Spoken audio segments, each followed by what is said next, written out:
nightmare artist who photographs dreams. Welcome to the bizarre life of Zdzisław Beksinski. Beksinski was a Polish artist who was famous for his eerie and unsettling pieces.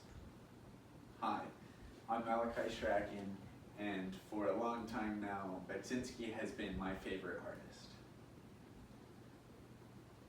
He was raised around terror, photographed the world through new lenses, and said so much in his life through his work. He had an unconventional beginning as an artist. He grew up in Poland during World War II, and according to the United States Department of State, in 2020, between 5.5 and 6 million Polish people were killed during his youth. This is the world that he was brought up in. When he went to school to become an architect, he left and started his work immediately as a construction site supervisor. In a project article from 1981, he was asked why he stopped pursuing work in architecture, and he said simply, "I'm incapable of working in a team." So his attention turned to the avant-garde.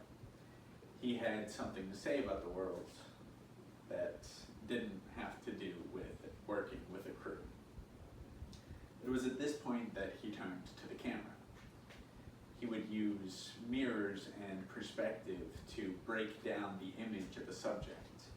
He used bindings and blindfolds to create an eerie representation of something that goes beyond just the superficial vision of whatever he was photographing.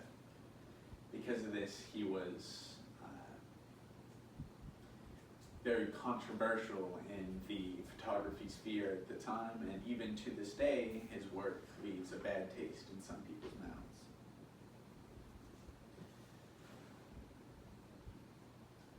It was later on that he moved to painting. At this point, it's fair for me to say that the "he paints dreams" attribute was given to him by journalists. Zdzisław once said, "In my life, I've maybe tried to paint one dream, a fragment of a dream in my early youth, but I never used dreams." But one can't be blamed for seeing something of a surreal recognition in his works. He later moved on to sculpting, and though this was his least well-known artistic venture, I think it's an essential part of his repertoire throughout his life. He was later tragically killed in February of 2005 in his apartment, but he left us behind so much great work.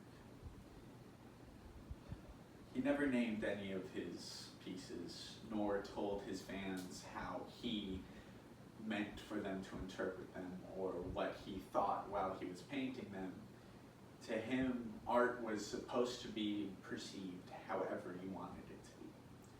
He wasn't painting for him. He would make art, give it to the world, and if we wanted it to mean nothing, that's what it meant. If we wanted it to be a statement about love or war or famine, that's what it was. I think this is an important value to have in an artist. And I think it's true that we should allow the people perceiving art to give it its own name in their minds, to give it its own description.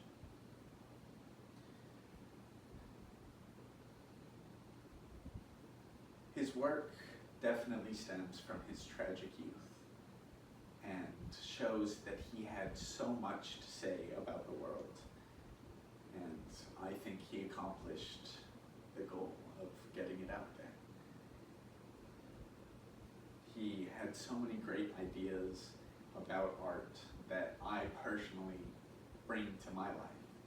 And the way that he lived and created makes me feel a sense of that is how I want to live and create. And I think it will for you too.